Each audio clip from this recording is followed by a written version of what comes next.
It's time to talk about the S word. I mean snow. Seriously, folks, we've got a lot to talk about in the West this week. It's all about the Cascades and the Northern Rockies, and we'll start with this, the historical average date for the first snowfall of the year.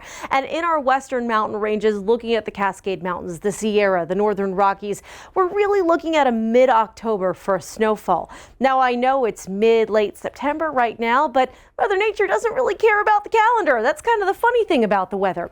Now, you'll notice into the Rockies of Colorado, we do have little traces of snow on the ground. You can see that very light blue shading just north of cities like Durango and as you're getting out toward Aspen as well. But we're looking back to the PNW for the front that could bring a few extra snowflakes to this part of the country. And let me just get this out of the way. I'm not talking about snow, let's say at 4,000, 3,000, 2,000 feet.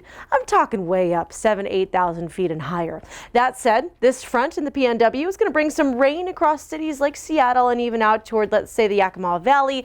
Not too much in the way of moisture here. It's not a blockbuster of a storm or anything, but it is going to help usher in some colder air as we move to the middle of this week. And that's the biggest change here, is that burst of colder air out of the north and west that's going to bring in that potential for a couple of snowflakes. Again, looking at those higher elevations, 7,000, 8,000 feet and on higher, temperatures falling in a hurry. And as you get the air coming up the mountain ranges, you can squeeze out the last of the moisture as it gets quite cold.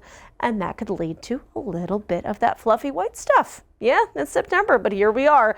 And even for the places that don't have any snow on the way, let's say like Helena, Montana, we do have temperatures falling into the 50s on Thursday and Friday. So again, you can see that colder air working its way across the west, even in the interior west throughout the week.